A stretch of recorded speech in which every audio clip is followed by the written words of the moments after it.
Assalamualaikum warahmatullahi wabarakatuh. Perkenalkan, kami dari kelompok 2 ingin menjelaskan sedikit tentang termometer hambatan listrik. Nah, sebelum kita masuk ke presentasi, izinkan kami untuk memperkenalkan diri terlebih dahulu. Yang pertama ada Alia Balkis. Yang kedua ada Elia Alexander. Yang ketiga ada Filizah Kamila. Yang keempat ada Gayatri Aryorini. Yang kelima ada Ihsan Setiawan.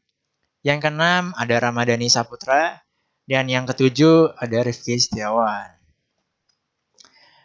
Nah, sebelum kita masuk ke pengertian dari termometer hambatan listrik, mungkin teman-teman sudah banyak tahu ya kegunaan dari termometer itu untuk apa ya. Jadi termometer itu ya pada umumnya itu digunakan untuk mengukur suhu suatu benda.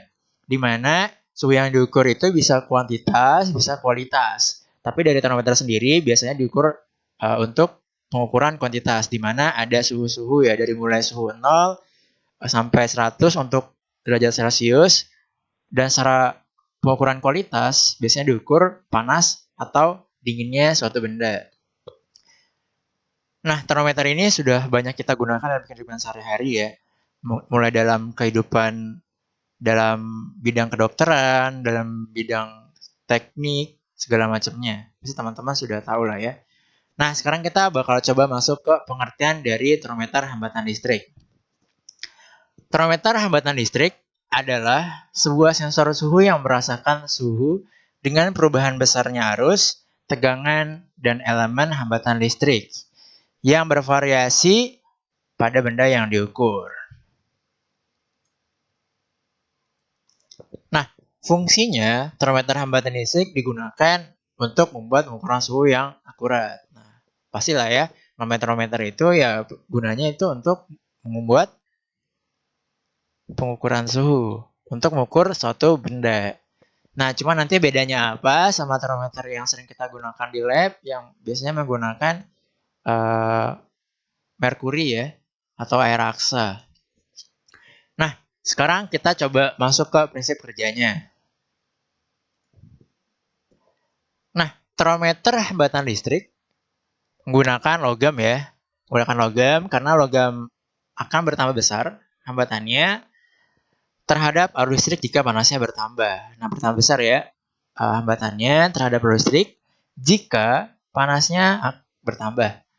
Nah, logam dapat dikatakan sebagai muatan positif yang berada di dalam elektron yang bergerak bebas jika suhu bertambah, elektron-elektron tersebut akan bergetar dan getarnya semakin besar seiring dengan naiknya suhu. Nah, mungkin kita sudah banyak belajar tentang ini, struktur-struktur logam, di mana logam itu mempunyai elektron bebas, berbeda dengan kaca atau karet atau segala macamnya. Nah, logam itu dia punya kelebihan. Karena logam itu sebagai konduktor yang baik atau pengantar arus listrik yang paling baik dibandingkan material-material lain. Nah, dengan besarnya getaran tersebut, maka getaran elektron akan terhambat dan menyebabkan nilai hambatan dari logam tersebut bertambah. Nah, tadi kan konsep awalnya kita udah tahu ya, kalau termometer hambatan listrik itu prinsip kerjanya itu berdasarkan pertambahan besar hambatan terhadap arus listrik jika panasnya bertambah.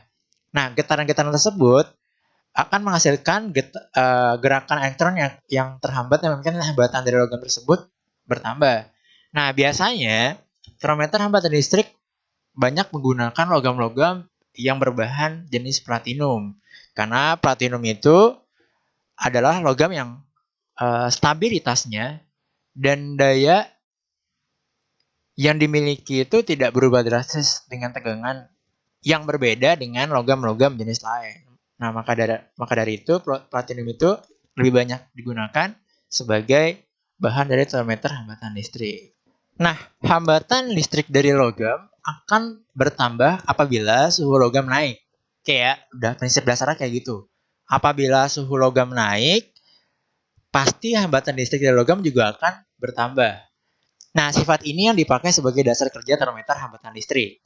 Kayak jelas ya. Jadi logam yang tadi itu apabila suhunya naik, pasti hambatan listrik dari logam tersebut juga akan naik. Nah, jika termometer hambatan listrik berbentuk kawat halus yang panjang. Nah, biasanya itu kawatnya itu dililitkan pada kerangka tipis untuk menghindari regangan berlebihan ketika kawat mengerut pada waktu dingin. Kayak prinsipnya jelas, kalau pada waktu dingin maka akan mengalami pengerutan. Nah, makanya biasanya itu dililitkan pada kerangka yang tipis untuk menghindari regangan yang berlebihan itu kayak. Nah, dalam keadaan khusus, kawat itu dapat dililitkan pada atau dimasukkan dalam bahan yang suhunya akan diukur. Nah, biasanya itu kawatnya juga dililitkan pada benda yang akan kita ukur suhunya. Nah, dalam kisaran suhu rendah, termometer hambatan listrik seringkali terdiri atas hambatan radio dan terbuat dari komposisi karbon dan kristal germanium yang didoping dengan arsenik dan dimasukkan dalam kapsul tertutup berisi helium. Oke ya, seperti itu kira-kira. Nah, di samping kanan saya atau di samping slide ini ada skema dari termometer hambatan listrik. Di sini ada skema ya, ada simbol E, ada simbol S, ada simbol A, ada simbol R. Kemudian di sini ada simbol B juga sama RG. Nah, ini mungkin teman-teman sudah tahu lah ya, lambang seperti ini yaitu lambang dari baterai atau elemen listrik ya kan. Kemudian ada S. Nah, S ini pasti juga udah banyak yang tahu juga kalau S itu saklar. Kemudian ada A dengan lingkaran di sekelilingnya. Nah, A ini adalah ampermeter. Nah, ampermeter itu fungsinya untuk mengukur arus suatu listrik. Kemudian ada R, di mana R itu adalah hambatan atau konduktor. Nah, B ini atau yang benda ini, nah B ini benda yang akan kita ukur suhunya. Kemudian ada RG, di mana RG itu adalah hambatan geser. Nah, cara kerjanya seperti apa? Cara kerjanya gini. Termometer ini ditempelkan pada permukaan zat yang suhunya akan diukur. Kayak ditempelin di sini ya.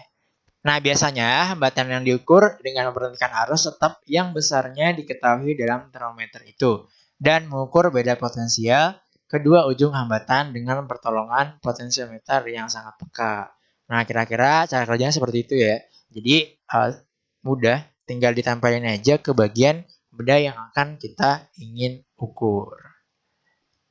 Nah, setiap alat itu pasti punya kekurangan dan kelebihan. Nah, dari termometer hambatan listrik ini pasti punya kekurangan dan kelebihan juga. Nah, keuntungannya itu antaranya itu dapat membuat jangkauan suhu sangat besar, sekitar minus 250 derajat Celcius sampai 1500 derajat Celcius. Sehingga termometer platina ini sangat banyak digunakan oleh industri. Tapi semuanya itu pasti ada kekurangannya juga. Nah, kekurangannya itu ialah suhunya itu tidak dapat langsung terbaca. Pembacaannya sangat lambat sehingga tidak sesuai dalam mengukur suhu yang berubah. Nah, kira-kira kelebihan dan kekurangannya seperti itu. Ya, pastilah ada ketidaksempurnaan.